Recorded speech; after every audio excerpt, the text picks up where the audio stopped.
हरे कृष्णा, राधे राधे। हम सभी साधक श्री सुदर्शन सिंह जी चक्र द्वारा लिखित पुस्तक शत्रुघ्न कुमार की आत्मकथा का श्रवण कर रहे हैं। आज का प्रसंग है कपि संवाद।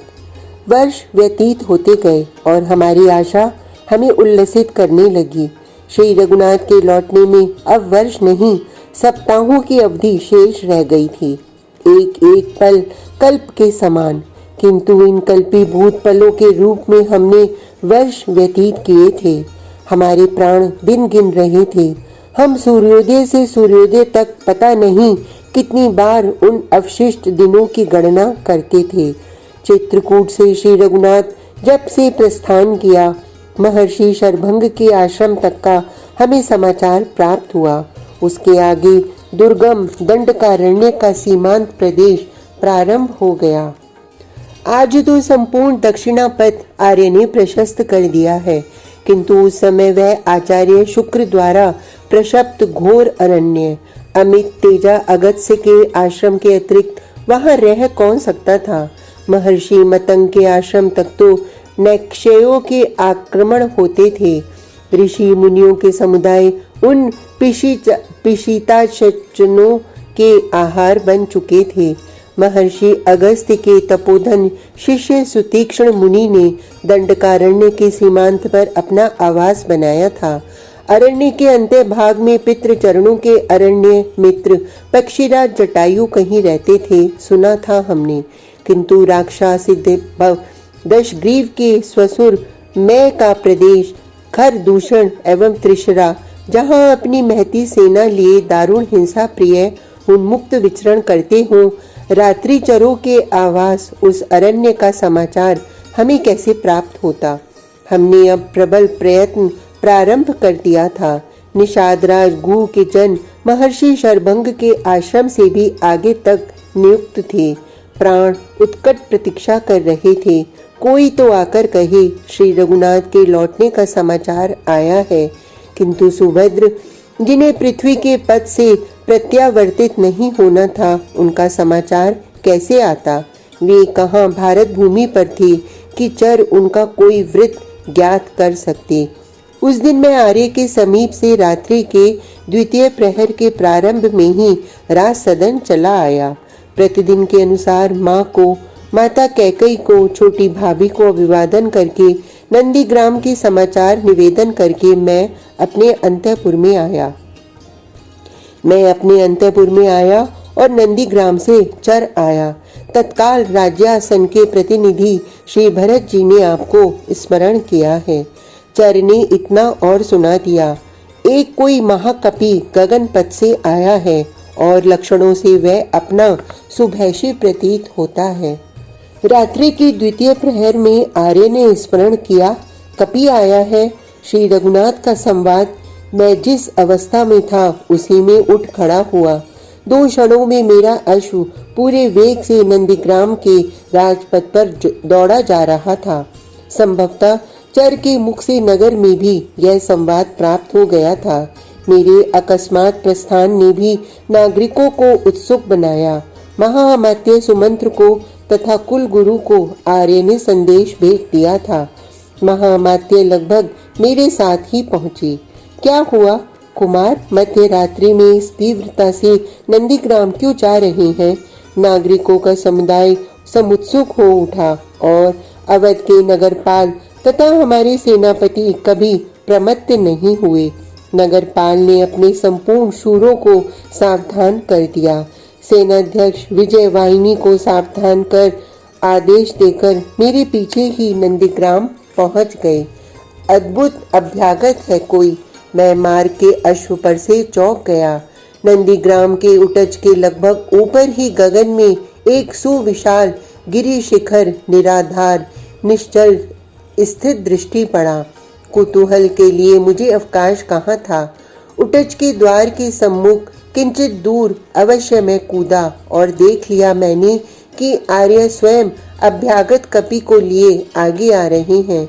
मैं आर्य के पुनीत पदों में प्रणिपात करके उठा ही था कि कपि मेरे पदों में प्रणत हुआ। मैंने अंकुमाल दी और आर्य का मेघ गंभीर स्वर गूंजा, कुमार, ये पवन पुत्र हैं।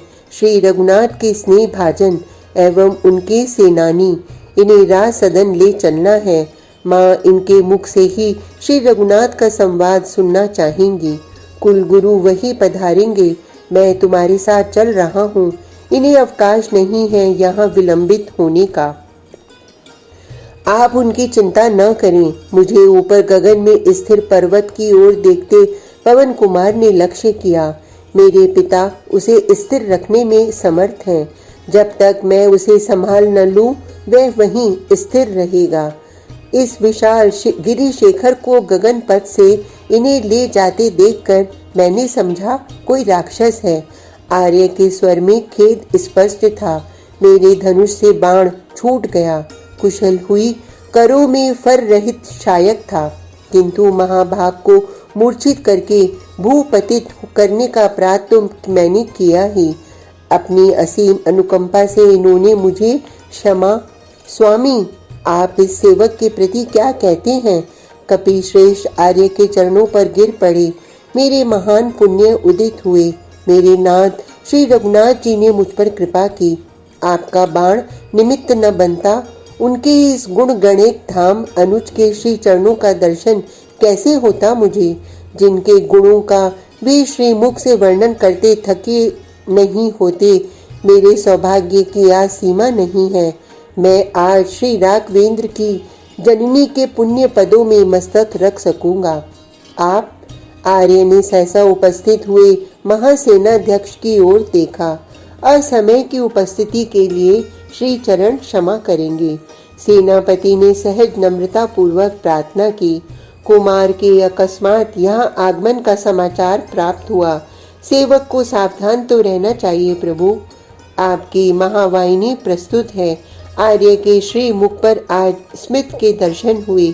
आशा नहीं कि उसे सेवा का कोई सुअवसर प्राप्त हो।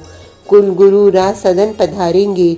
हम सब वहीं आदेश प्राप्त कर सकते हैं। हम सब ने राज सदन की ओर कपि के साथ प्रस्थान किया।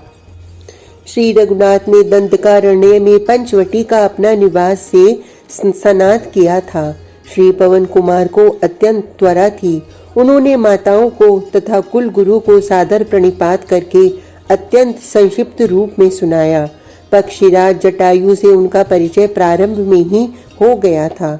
आसपास के कानन में विचरण करते अनुज एवं श्री जनक नंदिनी जी के साथ वहां वे अनेक वर्ष सानंद रहे। पंचवटी से जन स्थान समीप ही है, जहां रावण की बहन शूर्पणखा अपने खर दूषण आदि भाइयों के साथ निवास करती थी। उसे दशानन ने प्रांत्याध्यक्ष नियुक्त कर दिया था। सहसा वह वन में घूमती थी। श्री रघुनाथ के आश्रम के निकट आ निकली और उन भुवन मोहन को देखते ही धैर्य खो बैठी। श्री रघुनाथ का अद्भुत सौंदर्य मुनियों के मन को भी मुग्ध करने वाला है। शूर्पणखा विमुग्ध हुई कोई आश्चर्य की बात नहीं थी, किंतु उस उल्टा ने दोनों भाइयों से बारी बारी से अपने को स्वीकार कर लेने की प्रार्थना की। सुभद्र, मैं देख रहा था कि छोटी भाभी के मुख पर स्मित रेखा आई। आज वर्षों के पश्चात कपि श्रेष्ठ का ध्यान नहीं था। वे अत्यंत गंभीरता पूर्वक समाचार सुना रहे थे। जिसमें निष्ठा नहीं, समर्पण नहीं, उसकी वासना तो केवल स्वतृप्ति चाहती है। पर का पीड़न शोषण करके भी उसे तुष्टि चाहिए। अनाचार का यह कलुष व्यभिचार नित्य दंडनीय है। और उस दुष्टा ने तो जब देखा कि उसकी कामना दो में से किसी कुमार के चरणों की छाया नहीं छू सकती, तो भयंकर रूप धारण करके वह भगवती वैदेही को ही भक्षण करने झपटी। श्री रघुनाथ के संकेत पर लक्ष्मण ने उसे नासिका श्रवणहीन कर दिया। शूर्पणखा रक्त बहाती भागी और स्वाभाविक था कि खर दूषण त्रिशिरा अपनी अध्यक्षा एवं बहन का प्रतिशोध लेने का प्रयत्न करते। उन्होंने अपने संपूर्ण सैनिकों के साथ आक्रमण कर दिया। कुमार लक्ष्मण श्री जनक नंदिनी को लेकर युद्ध भूमि से किंचित काल को पृथक हट गई। प्रभु के आदेश पर मुहूर्त भर के भीतर चतुर्दश सहस्त्र राक्षसी सेना अपने नायकों के साथ श्री राम के शरों से पवित्र होकर परम धाम पहुंच चुकी थी। युद्ध भूमि से छिन्न भिन्न शव, आयुध एवं आभरण, रक्त, मांस, मेद, पिशीता शसनों के तर्पण की भूमि बन गई। वह शूर्पणखा यह महाबली देकर भी संतुष्ट नहीं हुई। वह लंका पहुंची। दशग्रीव खरदूषण के समान कोरा शूर नहीं, वह महाशूर के साथ परम नीतिज्ञ है। उसे स्पष्ट प्रतीत हो गया कि खरदूषण के संहारक को सम्मुख समर में कदाचित ही वह पराजित कर सके। पवित्र भारत भूमि पर वह संग्राम करे। कदाचित उसे भय होगा कि श्री राम के और उसके सहायक एकत्र हो जाएं। महामायावी मारीच को साथ लेकर वह स्वयं बिना किसी सैन्य सहायक के जन स्थान आया। मारीच ने माया से अपने को स्वर्ण मृग बना लिया। भगवती जानकी ने प्रभु से उस अद्भुत मृग के चर्म को पाने का अनुरोध किया। प्रभु उसके पीछे दौड़े। दूर जाकर मृग बने राक्षस पर जब श्री राघवेंद्र का अमोघ बाण पड़ा, प्राण छोड़ते छोड़ते भी हा लक्ष्मण, हा सीते को पुकार करके उसने अपने स्वामी का कार्य पूर्ण कर दिया, क्योंकि उस आर्त स्वर ने देवी सीता को भ्रम में डाल दिया। उन्होंने अत्यंत आग्रह करके लक्ष्मण जी को अपने अग्रज के समीप भेज दिया। दशग्रीव को अवसर प्राप्त हो गया। वह साधु के वेश में आश्रम पर आया। लक्ष्मण जी के द्वारा धनुष कोटि से खींची रक्षा रेखा भी उल्लंघन करने का साहस उसमें नहीं था, किंतु उसे साधु समझकर देवी जानकी उसे भिक्षा देने स्वयं रेखा से बाहर आ गईं। रावण ने उन्हें बलपूर्वक उठाकर समीप छिपे आकाशगामी रथ में बैठा लिया और वहां से भागा। रावण ने हरण किया जानकी का। मां मूर्छित हो गई। यह सुनते ही मेरी जननी के नेत्र अंगार हुए, किंतु वे मां को संभालने में लग गईं। वधू जानकी लगा माता कैकई उन्मादनी हो जाएंगी। उनके नेत्र फट से गए। कैकई सुन, क्या किया तूने? दशग्रीव ने भगवती का हरण किया।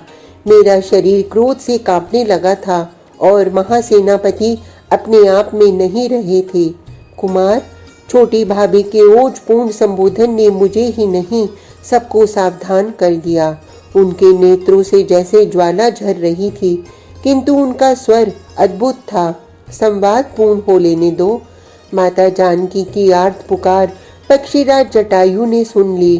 कपि श्रेष्ठ शांत स्वर में कह रहे थे।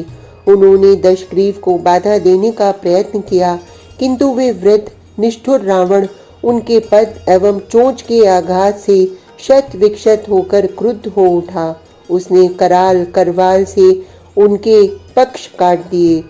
उन पक्षी प्रवर के भूपतित हो जाने पर उसे बाधा देने वाला कोई नहीं रहा। देवी श्री जनक नंदिनी को वह लंका ले गया और उन्हें वहां उसने राज सदन के पार्श्व में अशोक उपवन में रखा। निशाचरियां उनकी रक्षा में नियुक्त हो गईं। प्रभु माया मृग का वध करके लौटे। अनुज उन्हें मार्ग में मिले। पर्णकुटी रिक्त पाकर उन्हें जो वेदना हुई, उस व्याकुलता का वर्णन शक्य नहीं। अन्वेषण के अतिरिक्त उपाय क्या था? आहत पक्षीराज से संवाद मिला।